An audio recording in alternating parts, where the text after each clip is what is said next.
Over the last 25 years, I've been using the medium of sculpture to raise awareness of the convergence of scientific rationalism and the mystic.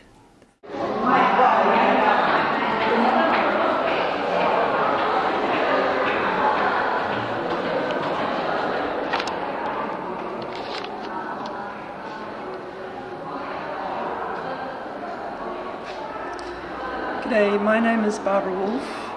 Welcome to My Kidney and Other Animals.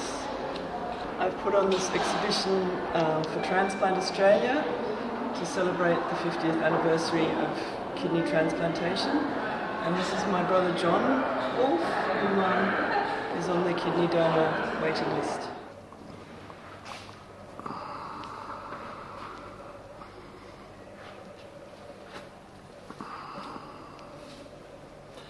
This series of brilliant works on paper represents my changing feelings over the course of being tested to be a kidney donor for my brother John.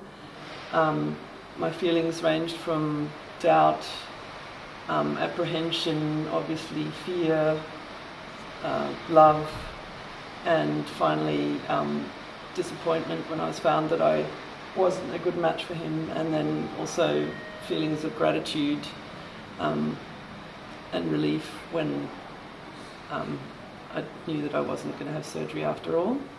Here is my piece, X-Ray Heart Sutra. It is a divorce or paradigm split using a 1940s binocular microscope sourced from an old Zeiss catalogue.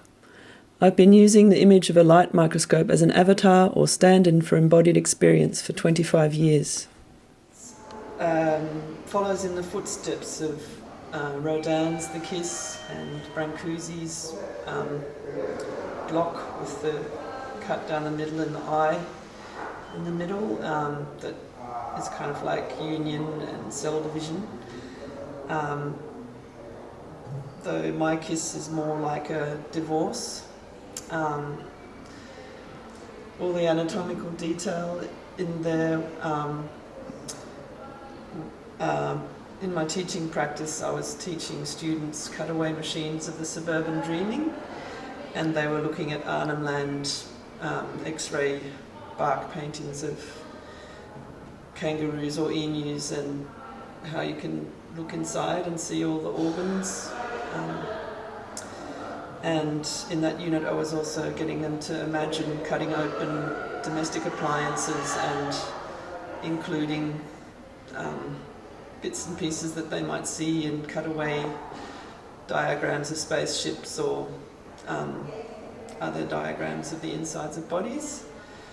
And so this piece grew out of that practice with the students. My dad gave me a light microscope for my 13th birthday when we were growing up in Frankfurt. I'm fascinated by its figure-like attributes and introspective form. To me, it looks much like someone meditating. In 1991, my large microscope, Rodin's The Shrinker, was shown on the front steps of the Art Gallery of New South Wales. The mirror between the legs of the scope reflected an engraving in the plate glass of the objective table of a thinker-like figure. During the 90s, in my post-punk phase, I explored the then quite new genre of morph-target 2D and 3D computer animation. In two other bronze sequences of figurines I produced, Fuck You Plato and The Fontenelle Closes, these works owe a huge debt to the Swiss genius of the maths and art crossover, M.C. Escher.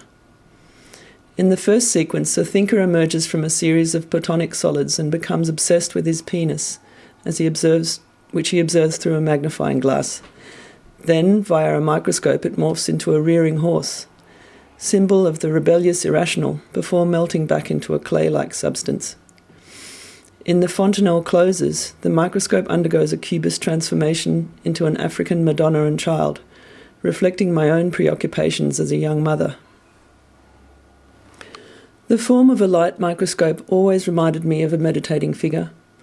I was teaching a group of school kids about Arnhem Land bark painting, where you see a sacred totemic animal in very compressed compositions and with their insides and clan designs shimmering in ochre.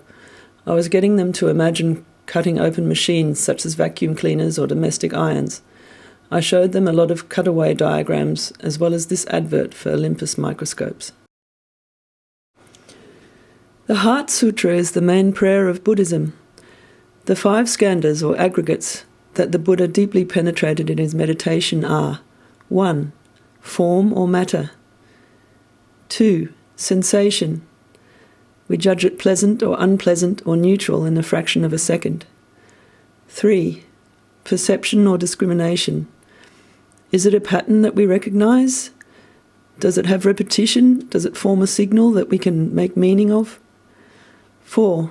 Mental formation. Impulses, volition, mental habit. Addiction, opinions, compulsions and decisions all arise from this. And the 5th is consciousness, which is to be able to discern and transcend the skandhas underlying that. These yoga scopes arose quite naturally from the previous work after spending a year practicing Tantra with a housemate. Yoga is the physical preparation for meditation, so here I've bent a light microscope into a few key Hatha yoga postures. I used Jesse Chapman's excellent photo book, Yoga for Inner Strength, for the little reference figures in the background, because I wanted to place the works clearly on the beach at Byron Bay and immersed in the ochre of the Australian landscape.